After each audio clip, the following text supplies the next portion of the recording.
সবাই কেমন আছো? আজকে আমি আবার এদেরকে একটু রান্না নিয়ে চলে এসেছি। কী কী রান্না করেছি আজকে তোমাদের সঙ্গে দেখবো।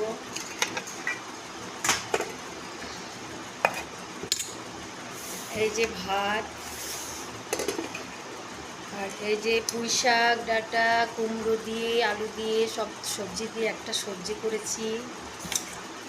এই দেখো এখানে বড়া আছে, কত রকমের বড়া করেছি। এই দেখো পেঁয়াজি করেছি, এটা হলো পুঁই শাকের বড়া, এটা হলো আলুর সেদ্ধ দিয়ে বড়া করেছি ছেলের জন্য,